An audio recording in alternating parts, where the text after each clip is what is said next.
It's almost unreal about the discrimination and the things that we face. And we face these things every day. We face these things every day in America.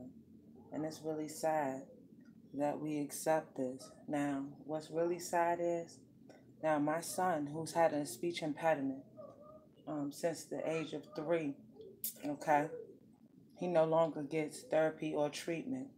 Now, you got to understand something. This is detrimental to children who have disabilities such as these in their younger age, because as long as they get the treatment that they need while they're young, they're able to eventually, keep up and catch up without feeling like they're inadequate in school.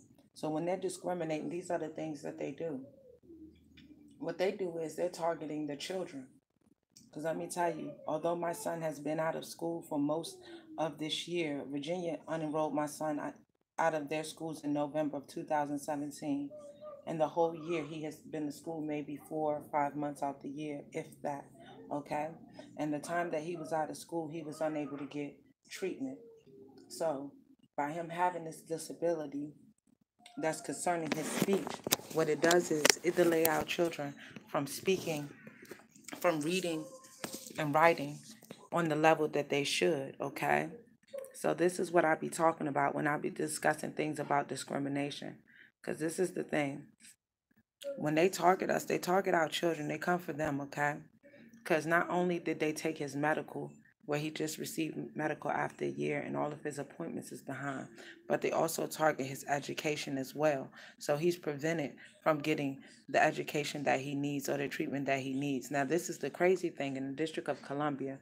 While you're praising Mayor Browser for all the great work that she's doing, this is the crazy thing. Now, what's going on is after 3 years of having treatment, was supposed to have treatment because Virginia discrimination prevented him from having treatment this long, okay? So after having a long gap with no treatment and no school, right? So every day I spend 3 to 4 hours. I have to work around the clock nonstop trying to keep my son up to par with his education, okay? So the other thing that I face is dealing with all the legal issues that I face that are up against me. So the other thing is that financial impact of what the discrimination has done, okay? The other thing is having to deal with the psychological trauma of the discrimination.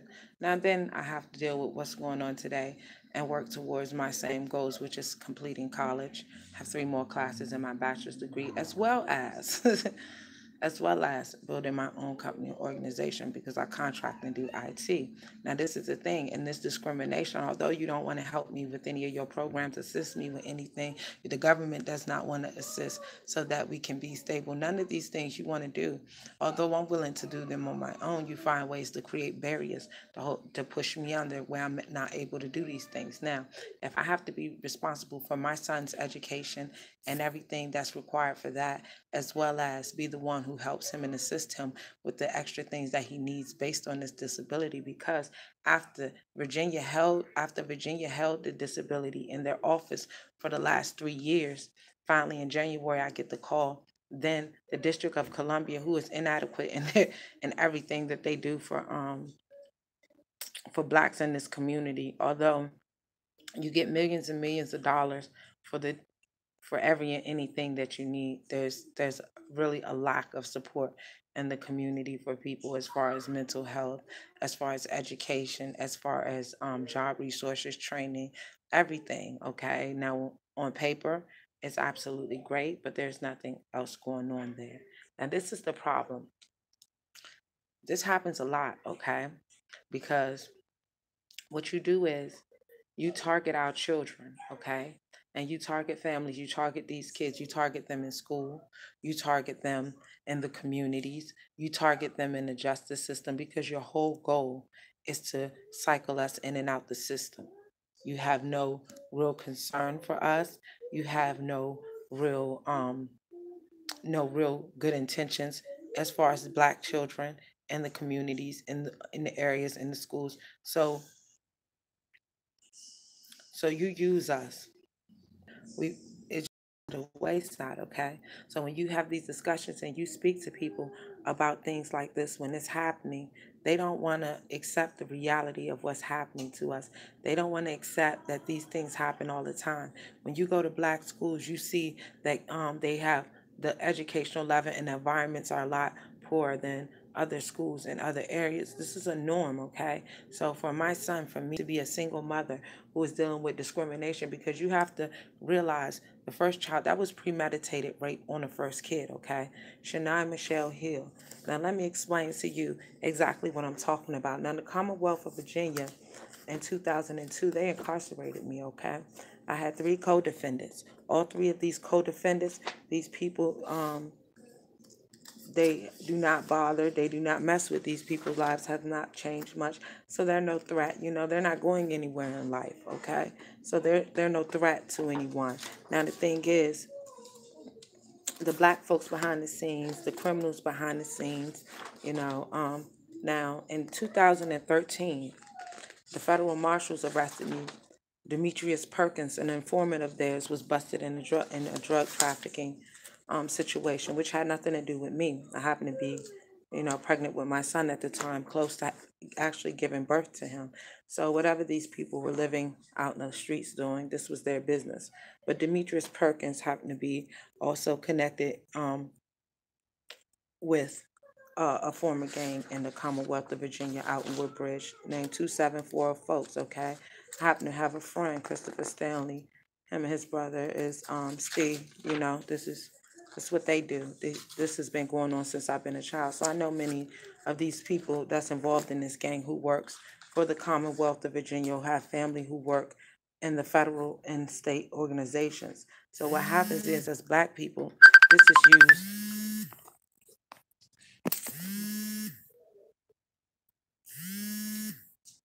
as black people used we use things like this against one another, because we go out here and we get into these situations, and then to get out of them, we do all of these underhanded things with the government, okay? Now you have something called civilian police. So in 2013, this guy, he gets into some type of drug bust.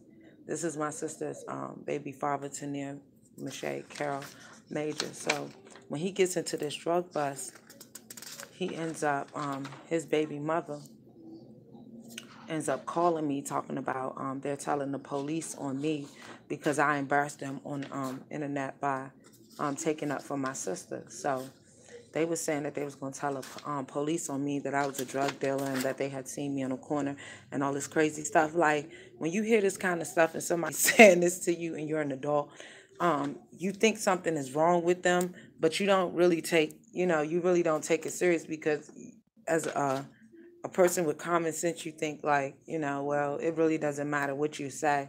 This is something that it don't even make sense. Something you tell somebody something like this, it doesn't even make sense at all. So, anyways, they actually were doing that. So the federal agents arrested me. Demetrius Perkins went and filed with Prince William County Courts in April of 2012, stating that in March of 2012, stating that his child was in danger with a known predator. So he used that to try, well, not to try, to actually have the federal marshals investigate me. So during the investigation, although I wasn't involved in no drugs, they had arrested me and locked me up for 10 months for failure to register. But I was registered, and I was registered in the District of Columbia because I was living in between states, because I was released homeless.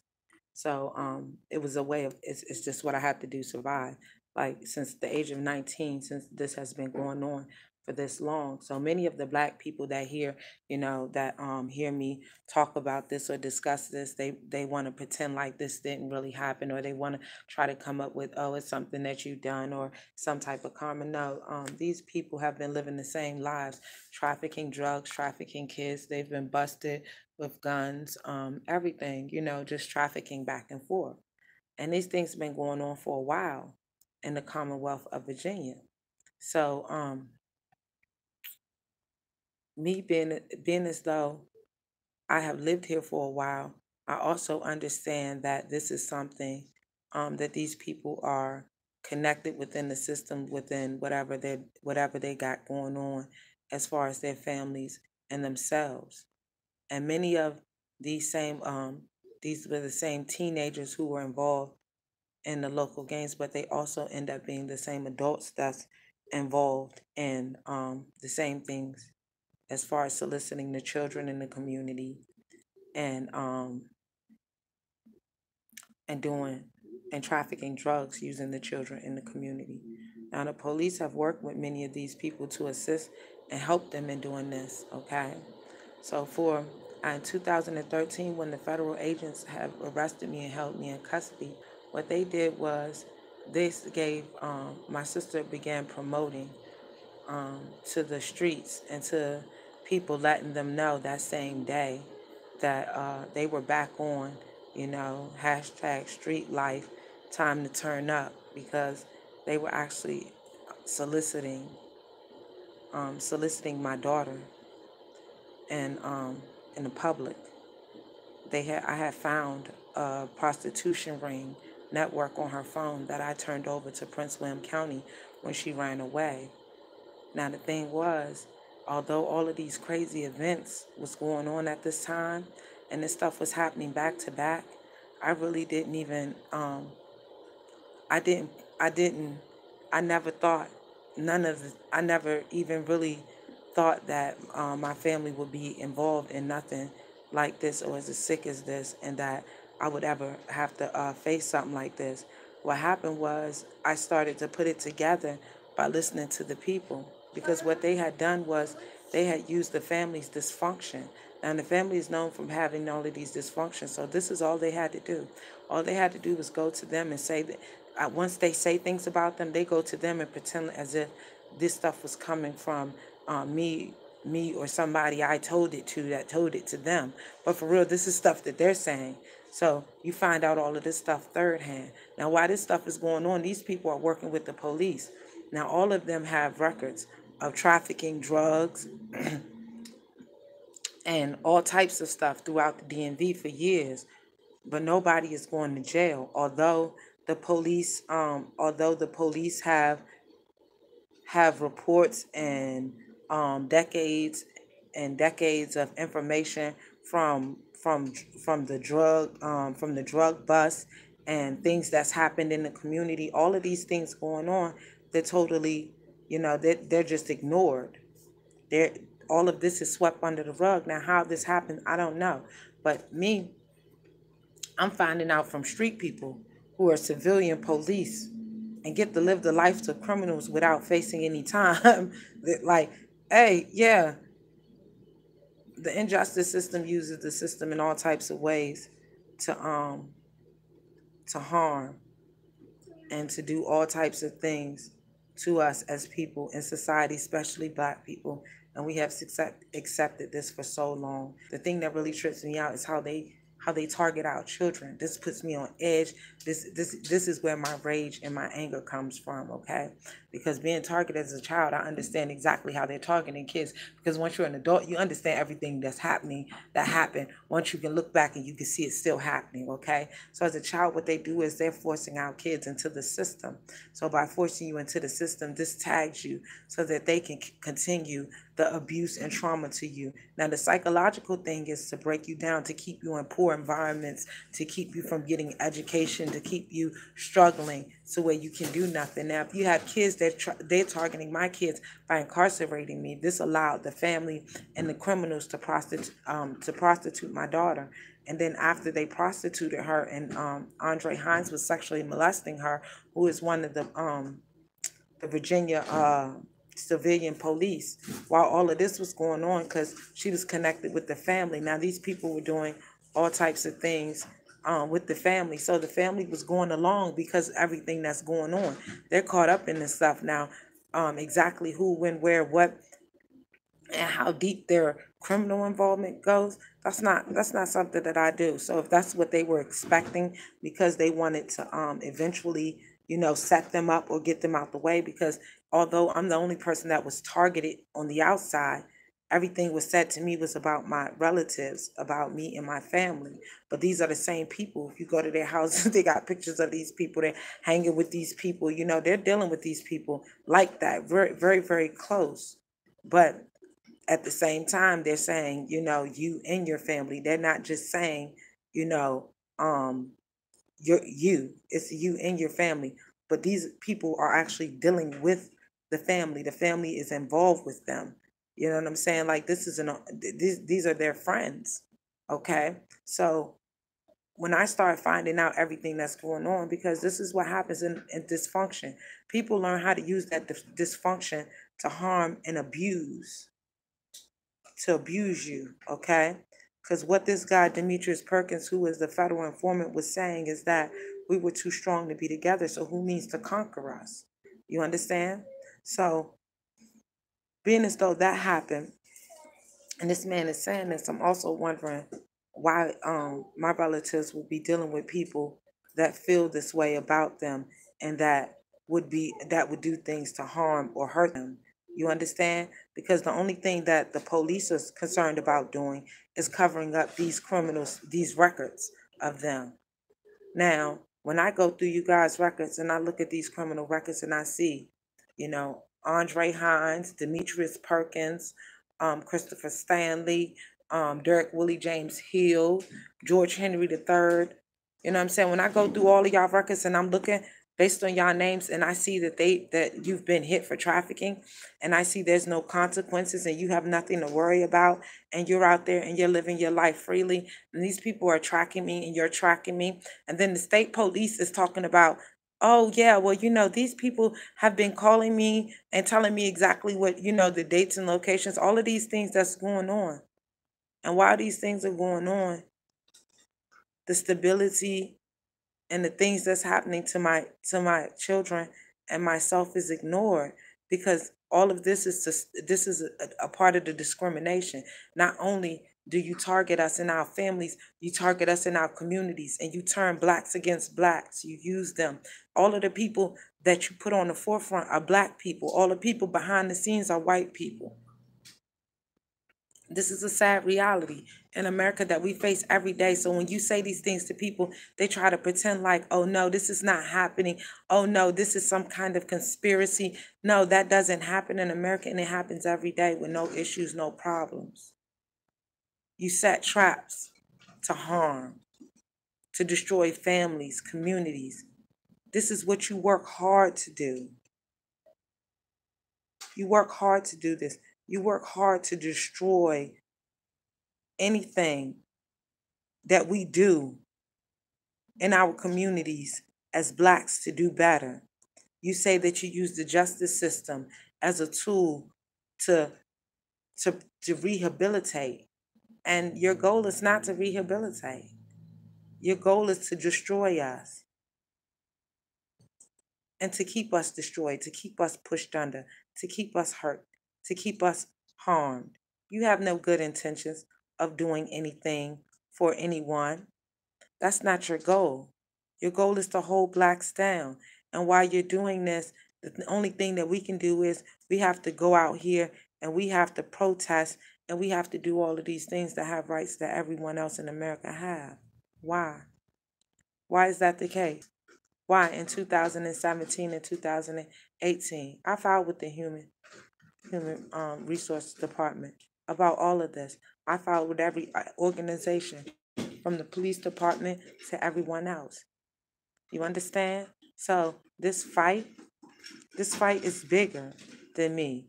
Yet no one wants to accept the fact that we have become a part of the problem that is killing us off and that's pushing us down. Now, you might not think it's important. You may think that I should brush this off and that I shouldn't take anything seriously about my child being denied his education. But I take it very seriously. It's very important. Not only did they push him out of school and keep him out of school all year, they also deny him his disability education. Now, believe me, now the school that did his that had out here in the district, when they had to do his report, the lady didn't even know how to do the report. So what she had to do, she just copied what was from Virginia over on her system the best that she could. So the report is basically identical. Nothing changed because she couldn't do anything else. The people that he went to see out here, they do not have more experience than none of the people that he was already seeing. They're inadequate. But it's okay to do that to our kids. It's okay.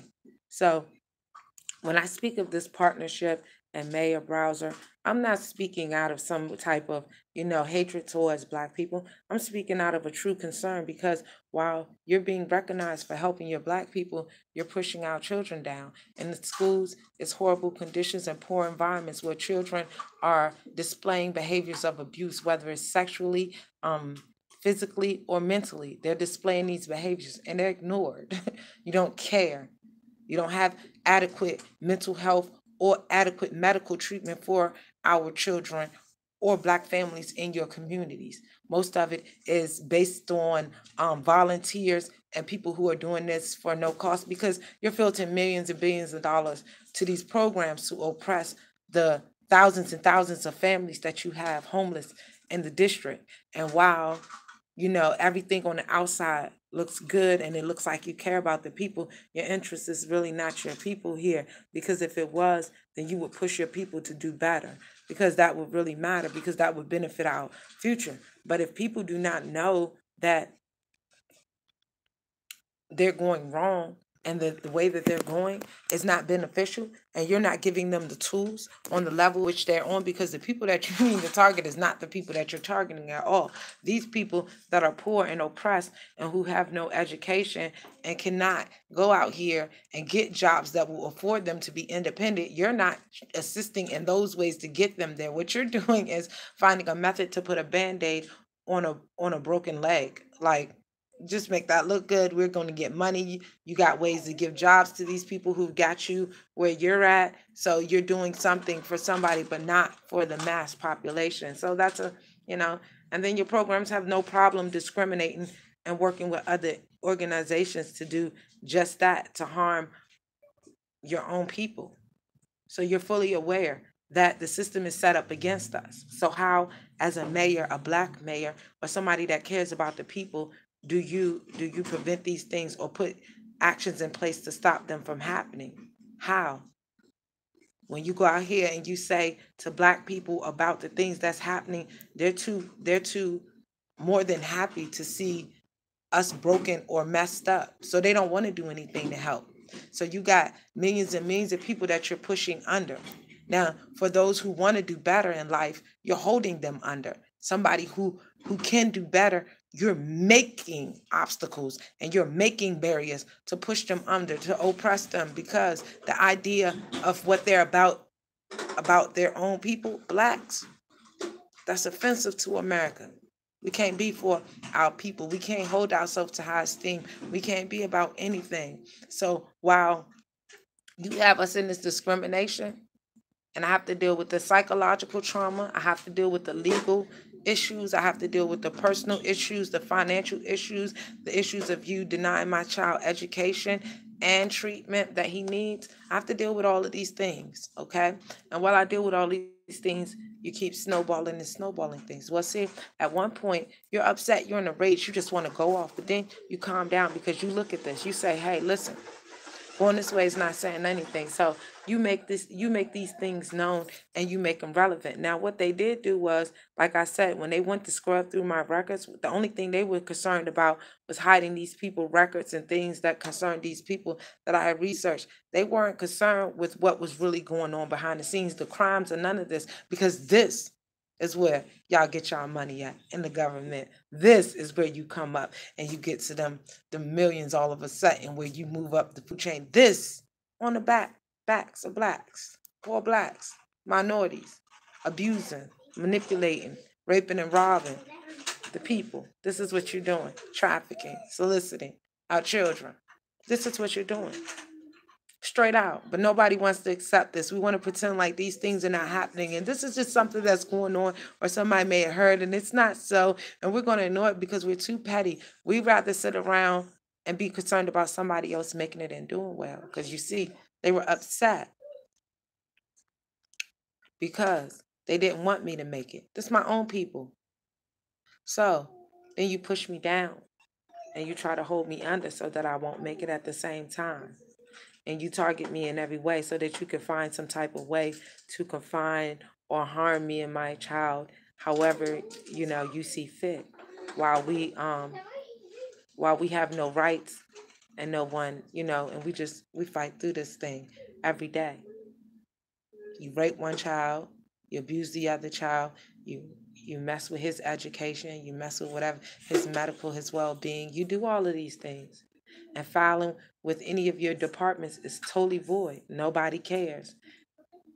They pretend they answer just to say, oh, we answer, and then they all get swept up under the carpet while our kids are being killed off, while we're being abused, while we're being pushed under. And then you're talking about how can you help in the resources that you have. You mean to do none of these things. You play games.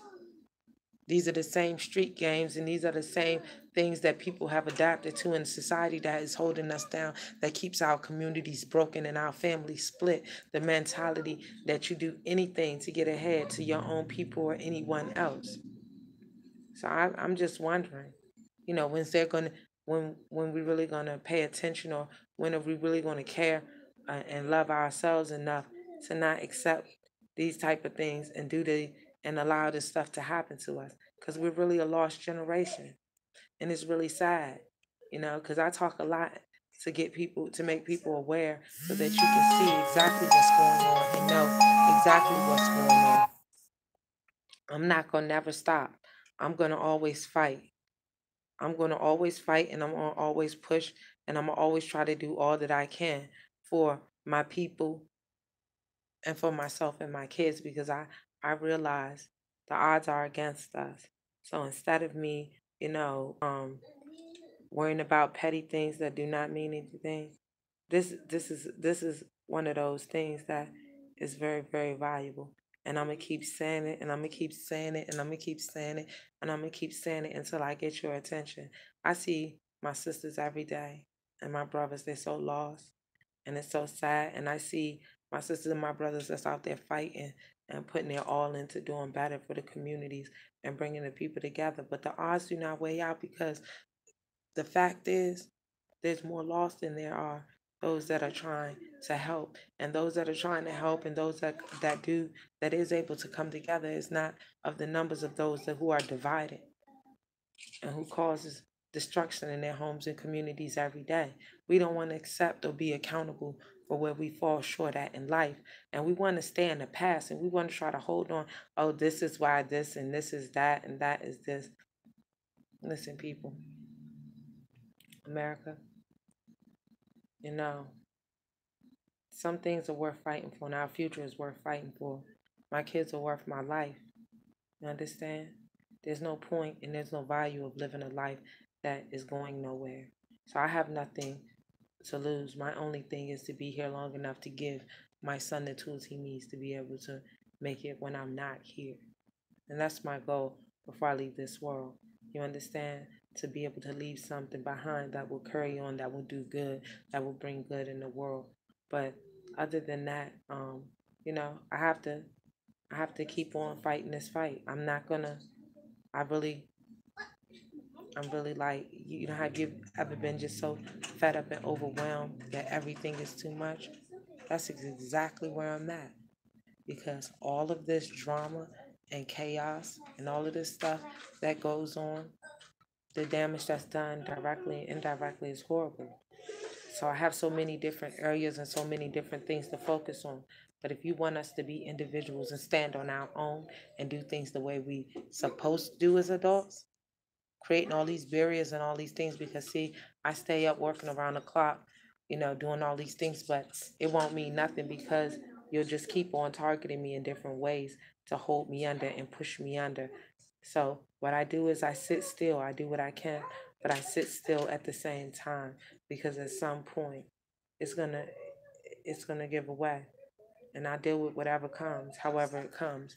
But to see the methods and the things that they do to target our children, and how we so easily accept it. It's sad.